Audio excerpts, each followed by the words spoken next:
Welcome to another edition of HorseCenter, everyone. I am Brian Zipsy, and as always, I have the great pleasure of being joined by my co-host to the East Coast. That's Matt Schiffman. How are you today, Matt? I am good. It's the official first show of the second half of the year, 2021 already, Zipsy. Matt, I think we got to wish everyone a happy July 4th weekend here that's watching HorseCenter. We appreciate you watching, and there are so many good races, Matt. I want to start, though, with the race at Belmont Park. You know, the Suburban, when we were younger men, many years ago, the Suburban was a big race, Matt. And I'm kind of liking what I'm seeing in this Jockey Club Gold Cup rematch. Yeah, it was a big, long race, Brian. But yes, nice rematch, not a big field, but we've got the first and second place horses from the Jockey Club Gold Cup last year when it was, kind of a coming out party for those 3-year-olds. Happy Saver, the winner, by about 3/4 of a length over Mystic Guide, who is now the #1 ranked thoroughbred in the latest NTRA poll. Yeah, Matt, and Go Dolphin, the owner and breeder of Mystic Guide, has just been having a really big year. They're used to that all over the world, but especially here in America or on dirt over in Maidan, as we've seen Essential Quality push his name again to the top in the three-year-old camp. And I think in Maxfield, the impressive winner of the Stephen Foster last week, and Mystic Guide, they have two of the best older horses. Go Dolphin is looking absolutely loaded for the Breeders' Cup Classic this year, man. They are. They got 3 horses in that NTRA top 10 that I referred to, and I was very impressed with Maxfield. His turn of foot and the ease with which he drew off to win that Stephen Foster, that stamps him as a serious horse in this division. Yeah, well, he's been my #1 on the Breeders' Cup Classic all year, Matt. But Mystic Guide, as you said, is the NTRA leader right now in the poll. He's #1. Big win over in Dubai. And before that, he had a big win at Oaklawn Park to start the year. So his career has taken off since that second place finish in the Jockey Club Gold Cup. It was a good race, but Happy Saver was the horse running best at the end of that race last year, 1.25 miles at Belmont, just like the Suburban will be. But Mystic Guide's career has taken off. Meanwhile, Matt, Happy Saver's only had one race. Pletcher kept him away from the races for over 7 months, and it was kind of a workmanlike victory in a 1-mile allowance at Belmont. And I'm wondering, is that enough to expect to beat Mystic Guide here in the Suburban? Well, I think just talking about Happy Saver himself to begin with, Pletcher, I think, has done a pretty crafty job with this son of Super Saver, who is now still unbeaten, 5 starts, which those 5 starts go back to last year. Didn't run as a 2-year-old. He's brought this horse along slowly to be an impressive maiden winner at Belmont. He's got a perfect record at Belmont Park, 3 for 3 also. Do I think that one race back in the allowance is enough to be ready? Yes, I do, because I think Pletcher has a really good understanding of what this now 4-year-old needs. Yeah, and Matt, I'm not going to disagree with you. I think Happy Saver is a really, really good horse, and one that will fit in nicely at the top of the older male dirt division, along with Mystic Guide. Mystic Guide certainly has taken it up a notch this year with those 2 big wins. He's been away for a few months too, since that over-trip seas, but I think the bettors will jump on Mystic Guide's form this year, Matt. And Happy Saver's allowance win did not look all that impressive, but on the other hand, Happy Saver's a horse who seems like he can save something for the last 1/8 of a mile. He's done that in pretty much all 5 of those wins, you say, the undefeated record for Happy Saver. Matt, I look at this race and I struggle to find who might upset the 2 from the Jockey Club Gold Cup. Maybe Pletcher's other horse, Moretti, is a horse we can talk about a little bit. Yeah, I agree with that, Brian. Moretti, another one that Pletcher has found the right niche for. Moretti joins Happy Saver and Mystic Guide as a horse who, no question, the 10 furlongs will not be a difficult task. Moretti is actually a long distance specialist, won the 1.75 Birdstone at Belmont Park. And you know, Brian, one thing about Moretti, he's going to be running at the end, and that may be enough for him to pick up the third spot. Yeah, yeah, it might be a little ways back to Moretti, but he's a horse I like. You're right, he has become a real distance specialist, but he ran a decent enough race in this very race last year. Certainly has good experience at Belmont Park. Actually has a little bit of speed to him, and I say that not ironically, as he's a 1.5 mile or more horse, but this race is really lacking of speed, Matt. And if we go back to the two obvious top choices, Happy Saver probably is the one who has a little bit more speed than Mystic Guide. And looking at the rest of the field, there's just not a lot of speed in this Suburban. Yeah, and looking at the last three Suburbans, the winning time of these races, they've been fast, Brian. The last three times they've run the Suburban, it's been sub 2 minutes for the 1.25 miles. Can we expect that here? I don't know, maybe, but this is the time of the year on that big Belmont Park oval with those big turns and the summer and the heat and the better competition that we start getting some fast times in big races like this. Yeah, and with two of the best older horses in the country, I would expect anything less, Matt. On the other hand, I don't expect this to be a fast race early. Prioritize and Max Player are two horses without much speed, both coming out of a kind of a mediocre effort in the Pimlico Special. Informative won a nice race last time at huge odds at Monmouth Park, upsetting New York traffic there, Matt. But I really do think it's a two-horse race, and I'm looking forward to a showdown, an early season showdown between Happy Saver and Mystic Guide. Yeah, I agree with you, Brian. Uriah St. Louis that's his specialty. These big bombs in graded stakes races. A few years back, he won the Jockey Club Gold Cup in New York with a horse that I think was like 43, 49 to 1. Am I getting the name right? Was it Discreet Lover? Yeah, absolutely right. Discreet Lover. Yeah, it's easy. Sometimes, Matt, it's easier for me to remember races from 30, 40 years ago than it is from 6, 7 years ago. But yeah, Discreet Lover was a big long shot as well. All right, folks, we are going to give all our picks for the races we talk about. We're talking about 4 races today. We're going to give all our picks near the end, so stay tuned for that. I also urge you to subscribe to our YouTube channel here at Horse Racing Nation. It really helps Matt and I out here at HorseCenter. And hit that notifications button too, so you don't miss another episode of HorseCenter. Matt, we got big races all around this July 4th weekend, both early in the weekend and both after the weekend. It's a holiday weekend after all. Mighty Heart returns to Canada as the reigning horse of the year today in the Dominion Day Stakes. Got some competition up there after a really game win at Churchill Downs in the Blame last time. Crazy Beautiful, who I think will become one of the best 3-year-old fillies in the country, is running at Delaware in the Delaware Oaks on Saturday. Cece probably is the biggest name in that Princess Rooney, that exciting stakes race down in Gulfstream Park, which looks to have a pretty wide open field, Matt. But we are going to focus, folks, on Friday at Prairie Meadows. It's the only time of the year where we can say that. But Matt and I love the card at Prairie Meadows out there in Altoona, Iowa on Friday night, Matt. And we should start with the biggest name that's running at Prairie Meadows this weekend, and that is Knicks Go. He looks to be a heavy favorite in the Cornhusker show. Should be a heavy favorite, Brian.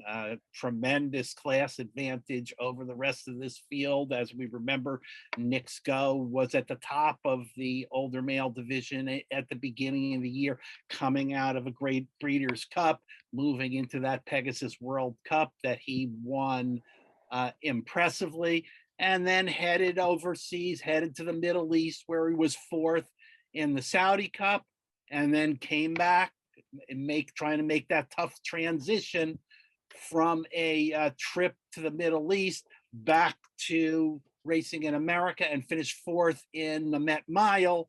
And now here he is. Here he lands in the Cornhusker handicap. Interesting race choice by Brad Cox. Well, you know, Matt, again, I'm showing my age, but the Cornhusker has seen a lot of good winners over the years. This is a race with history. I remember about 30 years ago when another gray horse came out of I guess he had a win in between or two, but he came out of a loss in the Met Mile, and he was a gray horse with speed named Black Tie Affair. He used this Cornhusker win to go on to win the Breeders' Cup Classic and an Eclipse Award. Knicks Go is certainly a horse that we can't dismiss from that. Personally, I feel like that Met Mile was a really tough spot for him. That's why I picked against him in the Met Mile, coming from Saudi Arabia, as you say, and dropping down to that tough 1 mile distance with other speed in there. So I wasn't too dismayed by his return race in America in the Met Mile. Even though he did finish 4th as the favorite, I didn't think it was a bad performance in there. And I think he's the horse to beat for sure here in the Cornhusker, where he'll get to stretch his speed a little bit farther, 9 furlongs, which I think works well for him. There is some other speed in the race, Matt, and the other speed should be the second choice. His name is Last Judgment. Yeah, and Last Judgment for as a 5-year-old for Mike Maker had a really nice win in the Pimlico Special on the undercard for the Preakness. I think we both had him picked in that race, and before that, a couple of nice second place finishes. Looks like a horse that Maker has finished out and could be getting better. Yes, he's going to have Knicks Go in here to deal with.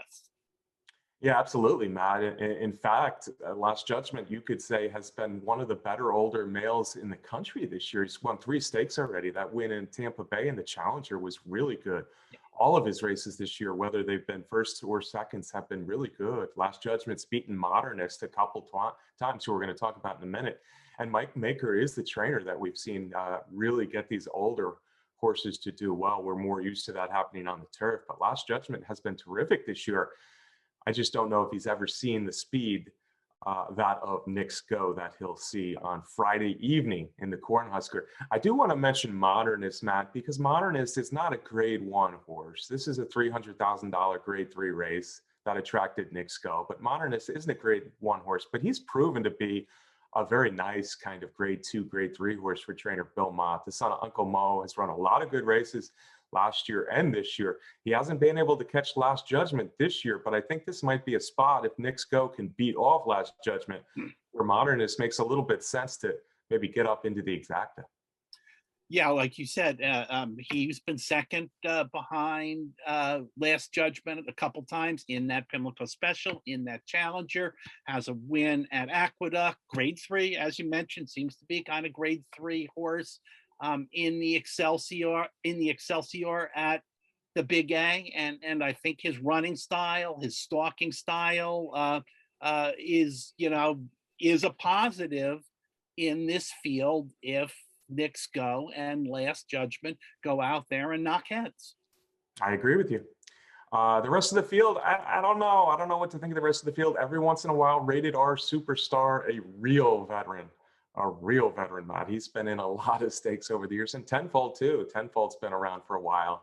They could pop up, but I think they're just a cut below Modernist on my scale. Yeah, I agree. Tenfold, 6 years old now, and Rated R Superstar, 8 years old right now. Seems to put them a notch below the other 3 that we mentioned. Yeah, and that's the Cornhusker, the Prairie Meadows Cornhusker, I think they call it now, Matt. That'll be the last of the big races Friday evening. Earlier in the card, though, there's the Iowa Derby, which is a $250,000 race. Always attracts some nice horses. It did this year. Unfortunately, Proxy will have to be scratched, Matt. We know that ahead of time. I think that leaves Superstock, the hero of the Arkansas Derby, as the likely favorite. Yeah, I think so. I'm getting a grade 1 win in the Arkansas Derby certainly is a feather in the cap of this horse that nobody else can make claim to. Stalking running style for Steve Asmussen, went from the Arkansas Derby to run 16th in the Kentucky Derby, and then was 4th on a sloppy track in the Texas Derby. But, class edge in here in the Iowa Derby. Yeah, as a grade 1 winner, I would have to agree with that, Matt. On the other hand, I still am not quite positive how good Superstock is. I think the Arkansas Derby has looked a little weak in the horses that have come out of there since. Now, I'm not going to hold too much against Superstock's next two races. Probably not quite good enough for the Kentucky Derby. And then, as you said, that Texas Derby was a sloppy track. He didn't get a good trip in there either. So I'm going to draw a line through that Texas Derby. And Steve Asmussen and Ricardo Santana Jr. have a very good history of going up to Prairie Meadows for this weekend and bringing back graded stakes victories. Fortunately, the Iowa Derby is no longer graded, although I think it could be after this year. Besides the Grade 1 winner Superstock, Matt, I think we got to talk about classy Nova Rags, because he's been running in nothing but stakes races, most of them graded, and he's been competitive throughout. Yeah, absolutely. Graded stakes, racetracks all over the place. Most recently, running third in a pretty strong field in the Woody Stevens in a sprint. And, I know Nova Rags did well in a sprint earlier on in his career, but I don't know if that's the best distance for him. Maybe moving back to the mile and a 16th here is a better spot. I agree with you again, Matt. I think a mile and 16th is really good for Nova Rags. I think he's one of those middle distance horses. Hey, I think he's a good sprinter too, but he's just not kind of drain the clock Jackie's Warrior good sprinting. That's all. And he was third behind those two big boys last time. Before that, a very good second in the Peter Pan. I think his style may fit this race very well. I kind of like that prep in the 7 furlong Grade 1 Woody Stevens. So he is the other class horse in the race. But then we got to talk about Brad Cox, Matt, because Brad Cox has two very interesting horses in here. He's also bringing up Florent Giroux and Joel Rosario to ride the pair. So both Gagetown and Snowhouse look like interesting candidates for this Iowa Derby. Yep, a couple of horses, couple of 3-year-olds that certainly weren't amongst the Brad Cox first string earlier in the year, but a couple of horses that he seems to be moving along with. Snowhouse, who's going to be a little higher in odds, a really nice couple of really nice, a nice allowance win at Churchill Downs, a nice maiden special weight at Keeneland, and then Gagetown was a winner of the Prairie Meadows Mile recently. Gagetown a closer, Snowhouse a speed horse. Yeah, Snowhouse, I like his win at Churchill Downs. And this is the time of the year where big time trainers like Brad Cox bring these later developing horses out. Snowhouse won a maiden at Keeneland, as you mentioned, but that Churchill Downs allowance was a good win. It's another step up, we'll have to see, but certainly a dangerous horse. And Gagetown, yeah, his win in the Prairie Meadows Mile was a nice win where he got up late to capture the victory over the track there. So I think he is certainly a threat in here as well. Another horse I want to mention, Matt, is Flash of Mischief. Carl Broberg has a nice horse here who's got 2 races over the track, because he had a very nice 6 furlong stakes win before that Prairie Meadows Mile, where he battled on the lead, and Gagetown just caught him at the end there. So Flash of Mischief is another interesting horse in this field for me. Yeah, and if we're talking about local horses, Right and Just was third in the Texas Derby and has an allowance win at Lone Star, but another horse with speed. So if you go down the list, there's 3 or 4 horses that like to run on the front end. Yeah, the speed is starting to pile up in the Iowa Derby. You're right, my friend. All right, after the Iowa Derby and before the Cornhusker, we have another graded stakes, and I think it's another nice field. It's the Grade 3 Iowa Oaks.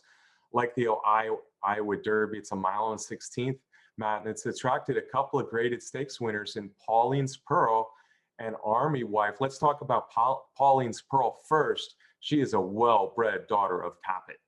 Yeah, it's another one of these races where we got a couple horses with some nice wins earlier in the year and some back class, and then some horses that appear to be coming into their own. You mentioned Pauline's Pearl. This is Steve Asmussen, a win in the Grade 1 Fantasy, second in the Honeybee, and then on to the Kentucky Oaks, which was, let's face it, Brian, was a loaded field. And she ran 8th in there. Yeah, absolutely. Yeah, it was the grade three fantasy medal. I think the fantasy could be graded higher than the grade three it is, but that was her coming out party. She's gotten better. She's improved. Last time, I don't think she ran a bad race. As you say, the Kentucky Oaks was certainly the 3-year-old filly race of the year so far. It was loaded, and she attended the pace and faded a little bit, but she was beaten 8 lengths or so. I think this is a nice class drop for her. She certainly makes a lot of sense. I really like what Army Wife, since trainer Mike Maker has switched her to the dirt, and I know you liked her quite a bit in the Black Eyed Susan, has done since that switch to dirt. She's run nothing but good races. I agree, Brian. We have her as the second. She's on the second. She's the second choice on the morning line in here, but I don't know. I think there's a chance that she could be the favorite off of that. But and you're right. I did like Army Wife a lot in that Black Eyed Susan, but I don't know. There's something about it making me feel like last time was the time to be betting on Army Wife. Maybe so. And she drops a half a furlong from that 9 furlong win in the Black Eyed Susan. But I just look at the form that she's produced. I mean, 2 starts back, the Gazelle, where she was third to Search Results, who's obviously one of the best young fillies in the country, Matt. She really had a poor trip with a slow pace that day. So I just look at all 5 of these dirt races and I'm impressed with Army Wife, most impressed with her last performance in the Black Eyed Susan. We need to talk about the horses who ran in the local prep last time, Matt. Olivia of the Desert and Sister Annie ran 1-2 in the Panthers stake. And Olivia of the Desert's another one of these Kenny McPeak fillies, Matt, that he just races all over the place, all these stakes races. She keeps running well, and she might even be getting better. Yeah, absolutely, Brian. And like you said, McPeak is loaded with quality fillies, and with that big win in the Panther at Prairie Meadows, we're looking at Olivia of the Desert possibly being, I don't know, the third choice at best. Yeah, I don't see her any lower than the third choice because much like the Iowa Derby, where it looks like Superstock and Nova Rags are the class, I think Pauline's Pearl and Army Wife, I think the morning line has it right where those two stand out on class and they'll be the 2 favorites. So Olivia the Desert getting better, nice win last time over the track over Sister Annie, who's trained by Brad Cox and ridden by Florent Giroux and has some speed and isn't a throwout either. But that was a nice win for Olivia of the Desert, the well-traveled Olivia of the Desert, Matt. Bill Mott also has the grass is blue, and Army Wife's beaten her the last 2 times, although last time I think she lost all chance at the start of that Black Eyed Susan. Yeah, and the Grass is Blue has a win at Aqueduct in the Busanda back in January. Yeah, she's a stakes winner, and I think she could improve off that. But on the other hand, she hasn't looked as good as Army Wife in the last few races. All right, Matt, we went through four of the big races this weekend. That was fun, but now it's time to get to our duty of picking winners, like we so much like to do here at HorseCenter. So we'll start back with the first race, which is the rematch race, the Suburban 400,000 grade 2, a mile and a quarter at Belmont. Who is your top pick there, sir? I'm gonna go with Happy Saver. I like the home field advantage. Happy Saver is going to be running out of her stall, 3 for 3 at Belmont Park. And Matt, you know what? With you, I am also going to go with the slight underdog. I think in here, I'm not as worried about just that one prep, just like you said. I'm a little bit worried Mystic Guide won't be the sharpest he can be. And I saw some races last year where Mystic Guide just didn't have that sharp turn of foot that he showed so far this year. So after over 3 months off since the trip to Dubai, I'm going to try to beat Mystic Guide. We're probably talking about 4 to 5, 9 to 5 of these two, but I'm with you. I like Happy Saver best. Who's your long shot? I think by default here, and as we talked about earlier, no doubt in my mind that Moretti's going to have some run left in him at the end of this 10 furlongs. 10 furlongs is like a sprint for that Todd Pletcher. So long shot, Moretti. Well said, my friend. I thought about all the others because they're all reasonable horses. I could see prioritizing Max Player being a little better after the Pimlico Special, and Informative did it last time in a nice win. But for me too, Moretti's the horse that makes sense to to fill out the trifecta, or if one of the top two don't run, even get into the exacta. So we're exactly agreed then, Matt. Happy Sabres. We're going to pick them to beat Mystic Guide, and Moretti is the long shot for both of us. Let's go to the older dirt males out in Iowa the night before. The Cornhusker Knicks Go looks like a pretty big favorite. Who's your top pick? He does look like a really big favorite, but this is a time when I am just not going to go with the favorite. Sure, two, you know, two fourth place finishes in the Saudi Cup and then the Met Mile. I know those were tough spots and shouldn't be looked at as bad races. But the move to the Cornhusker with Knicks going here is a little curious to me. So I'm going to take a shot against Knicks Go, who's going to be close to even money. My top pick is going to be Last Judgment. I'm surprised. I'm surprised you're off Knicks Go for this one. I think over the last year, you've liked him even a little bit more than I have. But I just don't think I respect Last Judgment. I think he's a nice horse, and generally a race like this would fit him well. But I just don't think he has the type of speed to match up with Knicks Go, who I haven't lost a lot of confidence coming out of that Met Mile. So I'm on the favorite here, Matt. I think Knicks Go goes to the lead, and it's just too good. He wins this Cornhusker. Who is your long shot? One more try, Brian. One more try on Modernist as my long shot pick. After this, don't let me pick Modernist again unless he has a good showing. Hey, well, he won, like you said, he won 2 starts back in the Excelsior. So, it's not exactly like he's been running poorly, the son of Uncle Mo. And I think he sits in third or fourth here, and he's the one that rallies for second. So I'm picking Modernist as my long shot as well. Hope to get a separation in odds between obviously Knicks Go and Last Judgment, but also Last Judgment and the rest of the field here in the Cornhusker. Excuse me. All right, after that, Matt, we talked about the Iowa Derby. An interesting field. Perhaps the favorites are beatable, Matt. Are you trying to beat the favorite in here? Well, I am not in this one. I am going to go with Superstock as my top pick because he's not going to be a big favorite like we've been talking about in the other two races. I'm going to give him a shot to get back to his better form and let a little bit of his class show through. Yeah, and I can't argue that pick, Matt. I think he has a real shot to bounce back. Again, that Texas Derby just did not come up, whether it be the track condition or the trip for Superstock. But I am going to try to beat him.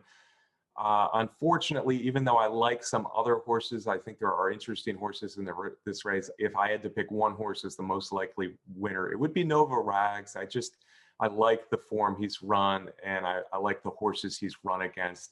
I like the fact that he dropped down to 7 furlongs. I think he'll be sharp here.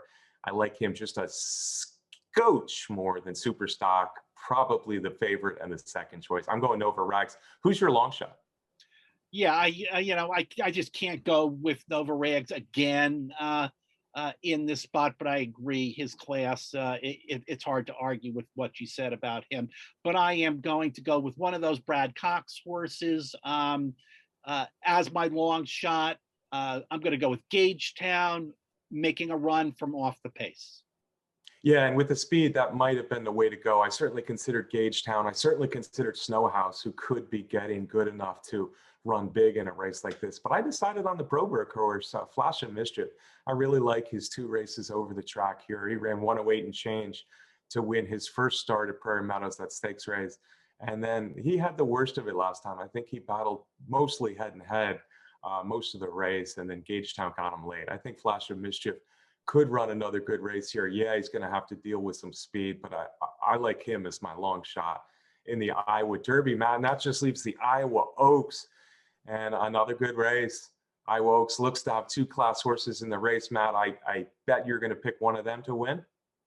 I am not, Brian. As I mentioned when we were doing our rundown of the Iowa Oaks, I loved Army Wife and the Black Eyed Susan. I think Army Wife is the most likely winner of this Iowa Oaks, but I felt like last time was the time to be betting Army Wife, and I did that. I'm going to take a shot in this race with the Kenny McPeek horse that we mentioned. Olivia of the Desert. I like that pick, Matt. I think Olivia of the Desert is a very likely horse to run a strong race in here. But like you said, Army Wife is the most likely winner of the race. That's how I feel as well. And I just love that dirt form she's shown of late. So she's going to be my top pick. But Olivia the Desert will be my long shot pick. So who does that leave as your long shot pick in the Iowa Oaks? I'm going to go with a long shot in this one, Brian, because I think this field is kind of wide open. I'm going to go with She's a Mystery, 12-1 on the morning line.